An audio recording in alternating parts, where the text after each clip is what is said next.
তো গত রবিবার মামা এসেছিল আমাদের বাড়িতে। তার খুব একটা পদার্পণ হয় না আমাদের বাড়িতে, সে কালে ভদ্রে একবার আসেন তিনি, মানে খুবই রেয়ার দেখা যায় তাকে, ডুমুরের ফুল যাকে বলে।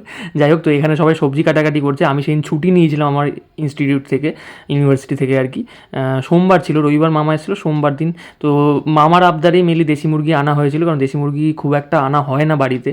তো দেশি মুরগি মানে বহুকাল আগে খেয়েছিলাম, আবার সেই রান্না করছি সবাই মিলে। মামাই মেনলি রান্নাটা করেছিল দেশি মুরগির ঝোল, আমি একটু হেল্প করে দিয়েছিলাম।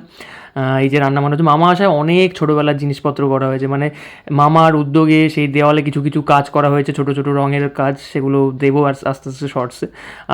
অনেক বছর পরে শীতকালে ছাদে গিয়ে স্নান করলাম সব, মানে আমি মামার ভাই, মানে বহু বছর আগে, বহু দিন আগে, সে যখন ছোটো ছিলাম তখন করতাম। যাই হোক, এদিকে মা আর বাবা মিলে ফ্রাইড রাইসটা বানিয়ে ফেলেছে, একদম দেখতে পাচ্ছ প্রচুর ভেজিস, এদিকে ভেতরে কাজু কিশমিশ তো রয়েছেই।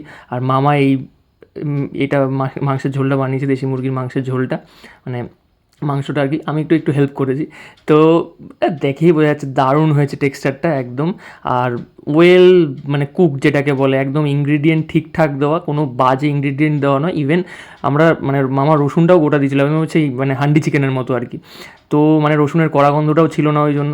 আর আমরা এমনিও রসুন কম খাই, দেখতে পাচ্ছ মাংস একদম মেদহীন মাংস যেটাকে বলে, দেশি মুরগির মাংস একদম মেদহীন চর্বিহীন, মানে দারুণ খেতে হয়েছিল, সিরিয়াসলি বলছি। আর আলুটা তো পুরো একদম গলেই গিয়েছিলো, ঠিক আছে। তো মানে কি বলবো, মশলাদার জুসি চিকেন, আর সাথে এরকম নরম আলু, গরম ছিল মাংসটা বিশাল, আমি ছিঁড়তে পারছিলাম না ওই জন্য।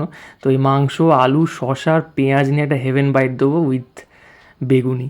মা ওদিকে তখনও বেগুনি ভাজছিল, তাই মা খেতে বসেনি তখনও, মানে বেগুনি ভেজে নিয়ে এসে খেতে বসেছে। আর আমি, বাবা, ভাই আর মামা এদিকে খেতে বসেছিলাম। তো মানে সেদিন ছুটি নেওয়াটা সার্থক হয়েছিল আর কি। অবশ্য আরও কিছু কাজ ছিল, মানে ছোটোখাটো একটা পিকনিক মতো হয়ে গেল সেদিন আর কি। খুব নস্টালজিক ছিল দিনটা। তো শর্টসটা ভালো লাগলে লাইক করে দিও, চ্যানেলটা সাবস্ক্রাইব করে দিও। আজকের মতো টাটা, বাই বাই।